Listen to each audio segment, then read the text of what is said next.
Hi hello வணக்கம் நண்பர்களே, அனைவருக்கும் வணக்கம். இன்றைக்கி நம்ம இந்த ஒரு வீடியோவில் எதை பற்றி பார்க்க போகிறோம் அப்படின்னு பார்த்தீங்கன்னா, ரேஷன் அட்டைதாரர்களுக்கு வந்திருக்க மிக மிக முக்கியமான ஒரு அப்டேட்டை பற்றி தான் பார்க்கலாம். தமிழக அரசு மற்றும் மத்திய அரசு இணைந்து ரேஷன் அட்டைதாரர்களுக்கு வழங்கியுள்ள முக்கியமான புதிய விதிமுறைகள் இந்த தகவல் விளக்குகிறது. குறிப்பாக வறுமை கோட்டிற்கு கீழே உள்ள ஏஏஒய், பிஹெச்ஹெச் மற்றும் என்பிஹெச்ஹெச் அட்டைதாரர்கள் தங்களுடைய விவரங்களை சரிபார்க்க வேண்டியது அவசியமாகும். போலியான குடும்ப அட்டைகளை ஒழித்து தகுதியுள்ள ஏழை விவசாயிகளுக்கு சரியான முறையில் உணவுப் பொருட்கள் கிடைத்ததை உற்பத்தி செய்ய இகேஒய்சி மற்றும் ஆதார் இணைப்பு தற்பொழுது கட்டாயமாக்கப்பட்டுள்ளது. இந்த நடைமுறை மேற்கொள்ளப்பட்டவர்களின் அட்டைகள் ரத்து செய்யப்பட வாய்ப்புள்ளதாகவும், இதன் மூலம் ஒரே நாடு ஒரே ரேஷன் அட்டை திட்டத்தின் கீழ் மக்கள் எங்கு வேண்டுமானாலும் பயன்பெற முடியும் என்றும் குறிப்பிடப்பட்டுள்ளது.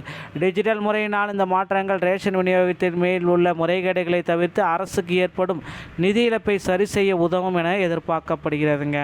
மேலும் பயனாளிகளுக்கு கிடைக்க வேண்டிய அரிசி, பருப்பு, சர்க்கரை போன்ற பொருட்கள் தங்கு தடையின்றி சென்றடையவும் இது ரொம்ப பயனுள்ளதாக இருக்கிறது.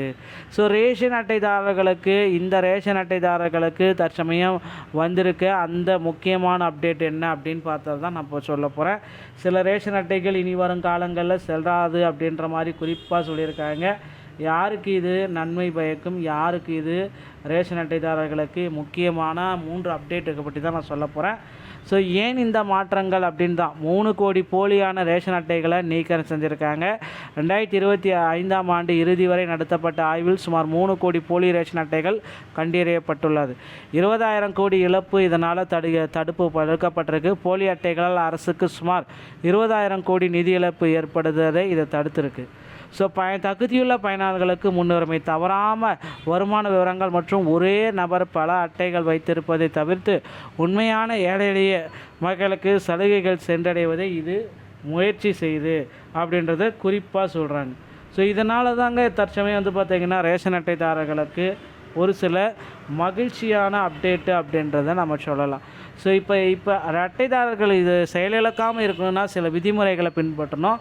அதில் இகேஒய்சி அனைத்து அட்டைதாரர்களும் பயோமெட்ரிக் கைரேகை 3 அந்த முறை மூலம் விவரங்களை சரிபார்ப்பது இனி கட்டாயமாக்கப்பட்டுள்ளது. ஆதார் இணைப்பும் கண்டிப்பாக இணைச்சி ஆகணும். ரேஷன் அட்டையுடன் ஆதார் இணைப்பு தற்பொழுது மிக மிக முக்கியமான ஒரு அப்டேட்டாக கருதப்படுதுங்க. ஸோ ஆதார் இணைக்கப்படவில்லை அப்படின்னா கண்டிப்பாக உங்களுக்கு உங்கள் ரேஷன் அட்டை நிராகரிக்கப்படுறதுக்கு வாய்ப்பு இருக்குது. ஒரே நாடு ஒரே திட்டம் ரேஷன் அட்டை திட்டத்தின் மூலம் தமிழக மக்கள் மற்றும் இந்தியாவின் எந்த மாநிலத்தில் இருந்து வேண்டுமானாலும் தங்கள் ரேஷன் அட்டையை பயன்படுத்தி பொருட்கள் வாங்க முடியும். ஸோ காலக்கெடு அப்படின்றத இவங்க அப்டேட் பண்ணியிருக்காங்க.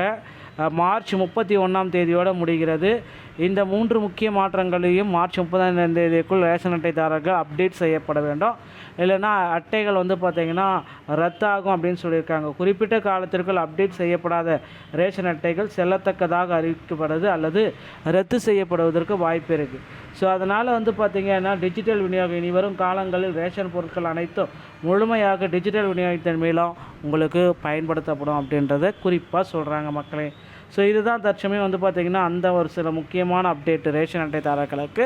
ஸோ ரேஷன் அட்டைதாரர்களுக்கு மகளிர் உரிமை தொகை மகளிருக்கு பார்த்திங்கன்னா தற்சமயம் அங்கங்கே ஏற்றிட்டுருக்காங்க. மத்திய அரசு பார்த்திங்கன்னா 12,000 ரூபாய் வர்த்தகம் கொடுக்குறாங்க. பிஎம் கிசானில் ஒரு 6,000, உர மானியம் ஒரு 3,000, கேஸ் மானியம் ஒரு 3,000, இப்படி 12,000. தமிழக அரசு ஒரு மானியம் பார்த்திங்கன்னா 5,000, மொத்தம் 17,000 ரூபா மகளிருடைய அக்கௌண்ட்டுக்கு தற்சமயம் வர இருக்குது. ரெடி ஆகிக்கோங்க. அடுத்தடுத்த தகவல்களை நீங்கள் உடனுக்குடன் பெற நீங்கள் நம்முடைய சேனலை சப்ஸ்கிரைப் அண்ட் பெல்லை கிளிக் பண்ணி வச்சுக்கோங்க. மீண்டும் ஒரு நல்ல தகவலோடு நான் உங்களை சந்திக்கிறேன். நன்றி, வணக்கம், தேங்க்யூ.